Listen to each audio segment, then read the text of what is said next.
Today guys, I am going to be showing you how you can compress and reduce the size of your PDF documents. It's quite straightforward, so as we get into this, if you find it useful and informative, helps you in your situation, smash a like button and hit that subscribe button for me down below. Let's jump right into this one then. So we are going to be heading over to adobe.com. Now you can of course do this for free using Adobe, but you are going to have to create an account there just for full transparency.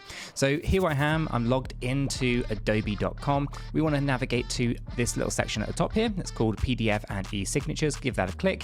Scroll over to where it says quick actions and go down to where it says all tools. For all tools, click that and it's going to load up all the PDF related tools that you can get access to.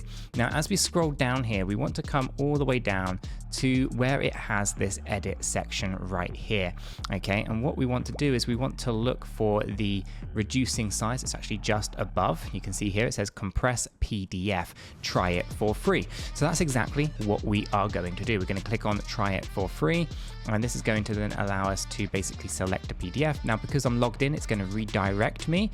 If you're not logged in, you're going to see the previous screen. It's the same process, but you'll have to log in after it's compressed it. Okay, but here, because I'm already logged in, I'm going to get this screen. I can click on select files. It's going to load this one up here. I'm just going to go ahead and choose this PDF right here. For example, it's 123 kilobits. I'm just going to click open and we're going to basically look to compress it.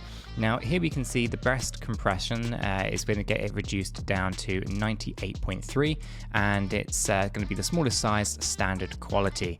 If you want any better quality, then of course you can look at the low compression and the larger size but highest possible quality, or medium. I'm going to click on the best compression method right here and click on compress. That's then going to go through the process of basically reducing the file size. Now as it does this, it's going to basically take a few seconds depending on the size of the PDF. We've got a relatively small invoice PDF here, so it is a very quick process. So with all that being done, we can now go ahead and use the download button just at the very top to download this PDF. And guys, honestly, it is as easy as that to reduce the size of your PDFs. If this worked for you, make sure to smash that like button, hit that subscribe button just down below, and I'll catch you all in the next one.